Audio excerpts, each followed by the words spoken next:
Three stories of inspiration from my own experience. The first was in November of 2019. I was leading a trip to Israel, as it turned out, the last one for a while, and we had the chance to visit a synagogue I'd always wanted to visit. It's a synagogue in the town of Tzipori, in the Hebrew term, or Sepphoris in its Latin derivation. And this synagogue was only discovered in the 1990s, but it was built around 450 of the Common Era. So it lay buried for almost 1,500 years. And what made the synagogue special are the beautiful mosaics to be found on the floors. Now, we don't know what was on the walls. Generally, the walls fall down. There might have been something wonderful on the ceiling or stained glass. We don't know. They fell down too. But the floors have often survived. And some of these most beautiful mosaics you'll find are on these synagogue floors, and they're a surprise because they include pictures you wouldn't expect to find in a synagogue, like the zodiac or the god of the sun and his chariot. What is that doing in a synagogue? I thought that was pagan. Well, evidently the lines weren't as hard at a certain period in history. And maybe rabbinic authority wasn't as absolute as later generations would have you believe. Visiting the synagogue itself was marvelous, but what happened at the end was what was truly inspirational. We actually had a limited time there to visit because they were setting up to celebrate a bar mitzvah. They had a podium set up, the family was getting there to decorate, they had chairs for the audience set up. It was functioning as a synagogue. And they were celebrating a bar mitzvah in this ancient synagogue after 1,500 years of absence, and now there was living presence in that space. And I found that to be truly shocking, uplifting, inspirational. A second story of inspiration, just last week, I went back to Ravinia for a concert. First concert in almost 2 full years. I had actually been in Ravinia before that point. I served as an election judge in the November election, and I was assigned to Ravinia because I'm in Highland Park. So I got in the grounds and I got to see it, and they still mowed. It was not overgrown. I don't know if they mowed it just for us or if they mowed it all year long or what the goal was, but it looked pristine.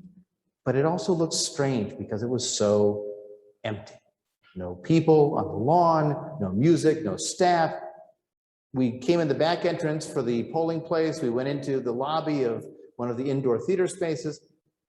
It was Ravinia, but it was not Ravinia. But going back, it was a rainy night. We were rushed because the wedding I had beforehand ran a bit late, so I had to run home and change and hurry out the door. We also didn't bring umbrellas because evidently they changed the rules in Ravinia some years ago, and now you can have umbrellas, but we didn't know that. So we got a little wet, or maybe a lot wet. But when the orchestra began tuning and the applause came up for the conductor walking to the stage, it was very moving because we've been going to Ravinia since we moved to Chicago. We've brought our kids to concerts there over the years, classical and otherwise. And it's a very special space for us. The combination of high culture and nature and people and everything that Ravinia is. So that was a very moving moment for me. And this coming weekend, in fact, on Sunday, we plan another moment that I expect will be equally, yet differently, inspirational. We're going to a state park, the Starved Rock State Park in Illinois. We've never been there. We've been to other state parks and plenty of national parks as well, but we've always enjoyed those outings to these national and state parks. There could be a number of reasons for it. My wife was a geologist in her bachelor's degree studies, and so studying the rocks is fascinating to her at least, less so for me. There's the history of how it came to be and who lived there originally, and if there's record of the Native Americans who were part of that landscape and what they did with it and what they thought it meant. That's part of the discoveries there. Maybe it's the higher oxygen level from all the trees and plants that we don't get in our daily life, but we find when we go out in nature. Maybe it's the disconnecting from the computer screen. No offense intended to our people on Zoom, but sometimes getting away from the technology is a positive thing. Maybe it's the physical activity. Sometimes the endorphins released and the energy expended gives you an emotional uplift. It's not just physical effects. And maybe it's the awe and wonder at the grandeur of the scale or the experience of a semi-tamed wilderness. After all, it is a state park, so it's not purely left to nature.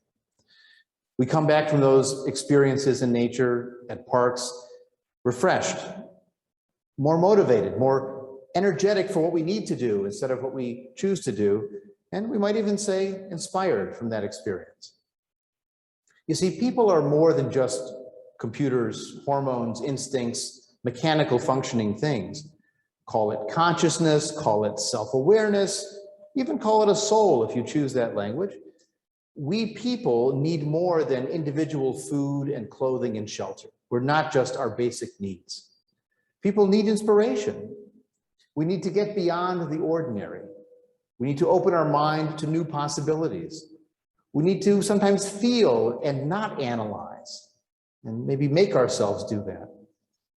We need to sometimes connect to things beyond ourselves, both rationally and emotionally. When you connect to the natural world, when you celebrate your cultural tradition, you light Shabbat candles, you share wine together. Part of it is a rational connection with your ancestry, if that's your background, or the community of choice that you've joined.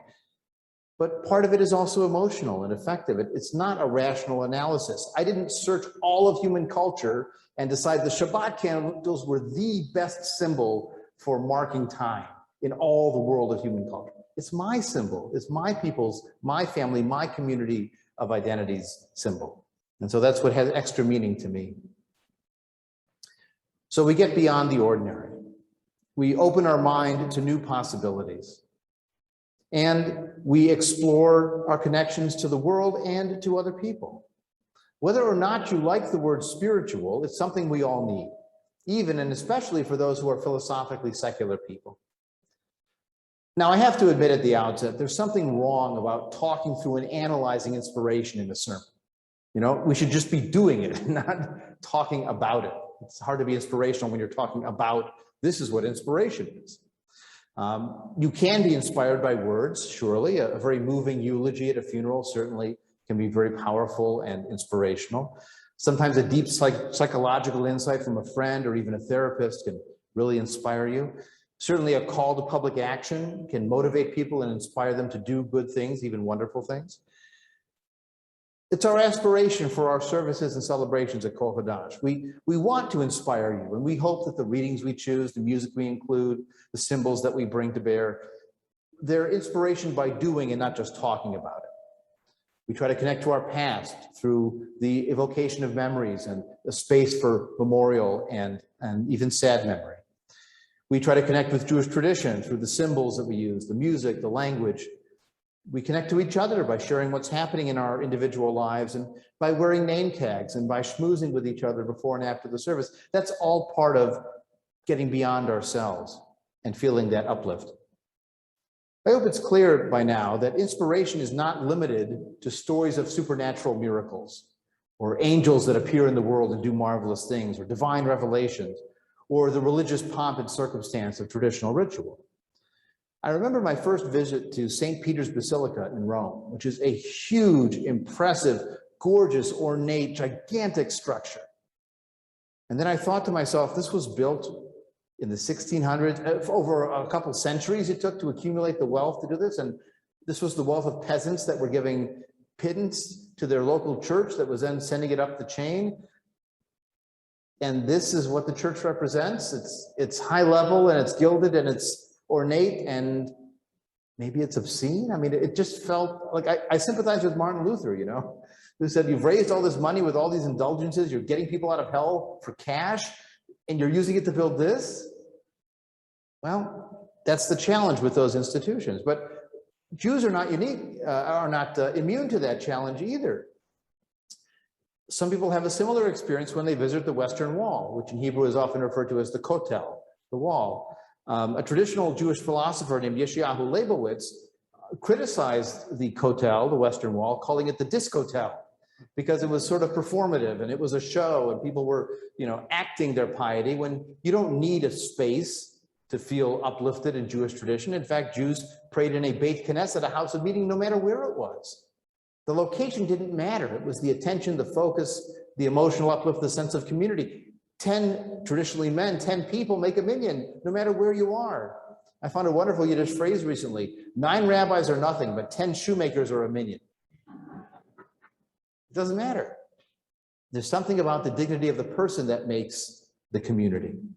Well, we have our places that sometimes are overblown or overdeveloped and over-focused on, and we lose track of what's most important. I remember reading a wonderful quote from a figure in the Jewish renewal movement. I think it was Arthur Wasco, who, in talking with his interviewer, said, there's something wrong with Jewish tradition, where on the holiest day of the year, on Yom Kippur, the expectation is that we read a 300-page book out loud in unison.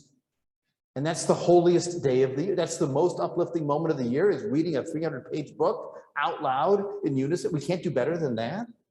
Maybe some silence once in a while, maybe some music, maybe something else. Well, now let me be clear. Some people do take inspiration from exactly these things that I've said don't inspire me.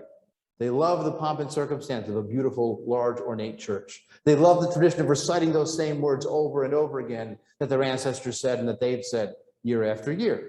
Traditional religious beliefs and practices and ideas continue to inspire millions of people. The simple principle is different strokes for different folks. We live in a world that would create macaroni and cheese ice cream, if you saw that recently, and they believe some people will like it and buy it.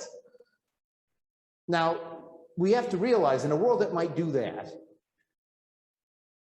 what might inspire us may not inspire our neighbor, may not inspire people in different cultural circumstances. What sounds melodic and beautiful to us may sound very different to an ear trained in different kinds of human music. Some are moved by watching sports and athletic achievements. Some are moved by participating in sports themselves. And others snicker at what they call sports ball in that crazy athletic context and complex. So as I've mentioned examples of where I find inspiration, don't worry if you don't like classical music, or if you're much more focused on mosquito bites than majestic scenery when you find yourself in a natural park. The core point here is that while every person needs inspiration, there are a million places, a million paths to find it. Perhaps it's meditation, and it's silence that gives you that sense of uplift. Perhaps it's poetry, and hearing words put to beautiful juxtaposition that moves you. Maybe it's politics and getting engaged in the world around you, trying to build that better world that for so many left-leaning secular Jews of 100 years ago, that was their inspiration. It was working for, as they said, a shener and a besser Welt, a more beautiful and better world. Maybe it's connecting to your history. You know, I find archaeological digs to be fascinating because when I'm in that synagogue in Sippori, I'm where my people were 1,500 years before. And there's something about walking in those steps that's meaningful to me. I might get the same thing from the Great Wall of China, yet it was people, but not necessarily my people, and then that wouldn't have the same resonance for me. So studying history might be one of those avenues to find connections with the past. Experiencing all the varieties of culture, music, art, and so on. Archaeology and anthropology can make those connections for people. Going out in nature, doing athletics or appreciating wonderful athletes. Being part of nature at a mountain range or in one's own garden. All of these can provide inspiration. And all of them can be boring if they're done poorly or if they're just not your cup of tea. Some humanistic Jews like responsive readings, as we had in our service, because they feel connected with the group. And some people dislike responsive readings because they feel like it's groupthink to all be saying the same thing at the same time in dead unison. Wherever you find inspiration, however you find inspiration, go and seek it out. Maybe it's having your child or your grandchild light the menorah that your parents or your grandparents lit, and that intergenerational connection is something profound. Maybe it's discovering something new out of Jewish history you didn't know was there that reflects your values and beliefs. Maybe it's not just reading poetry, but hearing a poet read their own poetry, which I find a particular kind of non-musical music. There's something special about hearing someone who composed those words just so, reading them the way they meant them to be read. And maybe it's working for a cause. We have one of our bat mitzvah students who is doing her bat mitzvah project, as she's chosen a project rather than a Torah reading as the core focus, on disability inclusion. And so we've talked through options for choosing Hebrew readings that might work with that topic. But one of the assignments I gave the student was to watch the Netflix documentary called Crip Camp, which is about a camp in upstate New York that ran from 1951 to 1977 or so, That was a number of disabled people, including counselors who were disabled themselves. But it was a space where everybody had some disability. They weren't isolated, and they were treated with respect. When it was your turn to come up to bat, if you needed a counselor to help you swing the bat, you swung the bat, but you played baseball. And it was such an inclusive experience for them. And then they went out to the world in the 1950s and 60s that wanted to hide them or forget them or ignore them. And they decided they needed to change that world. And so they pushed and fought. They finally got something, a bill passed, a subsection of a bill in 1973 after a couple of vetoes that was finally passed and adopted, but then it wasn't enforced and they wouldn't write the regulations to it. So they had sit-in strikes in San Francisco and in Washington, D.C. until finally in 1977, the regulations were signed. But even then, that was only for government-operated organizations like schools and universities. Didn't cover the private sector until 1990, when finally the Americans with Disabilities Act was passed. It was actually a bipartisan effort with Tom Harkin from Iowa and another senator from Iowa, Bob Dole, who himself was disabled after World War II, who worked together to pass this law to provide some dignity and inclusion and basic human rights to the disabled in our country. That was a wonderfully inspirational story, because it's telling you about people who needed to advocate for themselves, but they advocated for everyone. As just one example, what a great name, her name is Judith Heumann, who was one of these early advocates and organizers. She actually sued New York City because, as she put it, a polio victim can be president, but not a teacher in the New York public schools, because they weren't allowing her to be a teacher. And finally, she gained the right to do that. But she, looks back and reflects on this process. And one of the moments that really struck me in the documentary was when they were talking about how they were including everybody. She insisted she would not hold a press conference or do anything in public without a sign language interpreter there. And this is in the late 1970s. We want to talk about inclusion and opening doors, and everyone comes along. We're not in it for ourselves. I mean, that was really walking the walk. And so these are all ways to find inspiration. People who do marvelous things in the world, learn about their lives. And you should also push yourself a bit. I like classical music. It took me a while to get used to getting outside.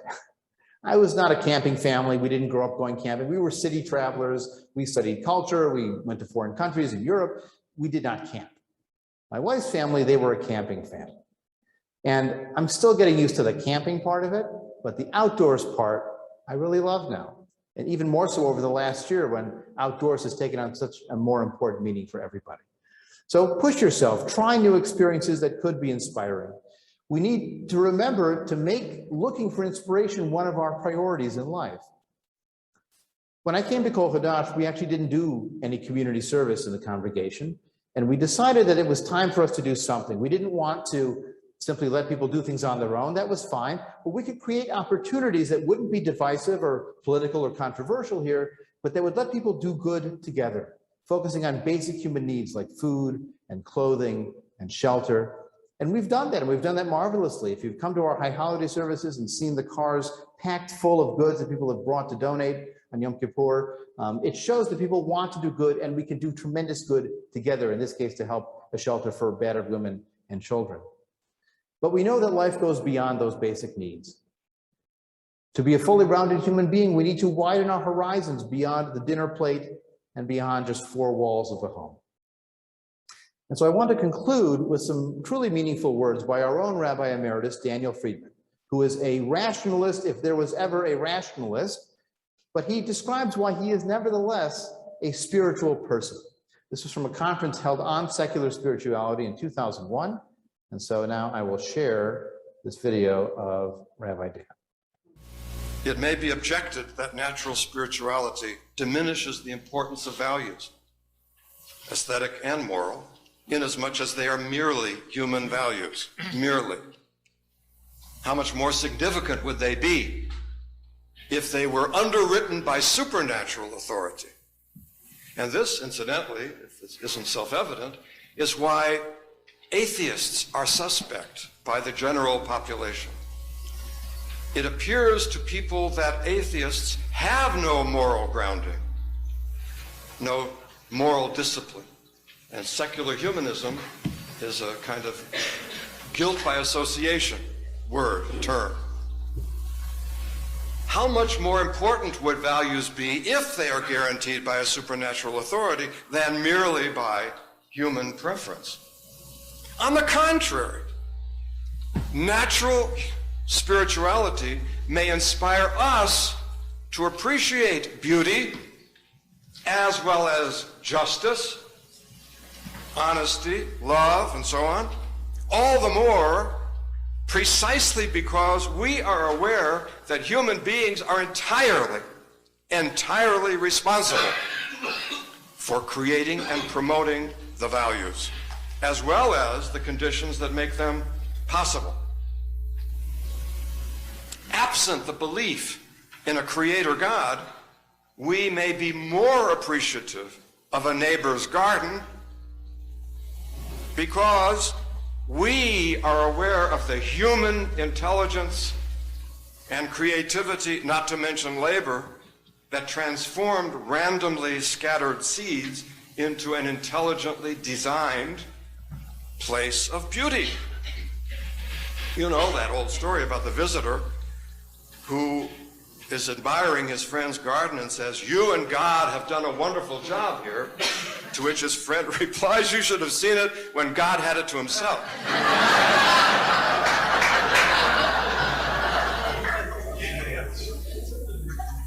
Whatever we behold in the natural world of flowers, mountains, and oceans, and in the human world of buildings, poetry, and morality, we who locate spirituality entirely within the human mind may be all the more appreciative of that mind's power.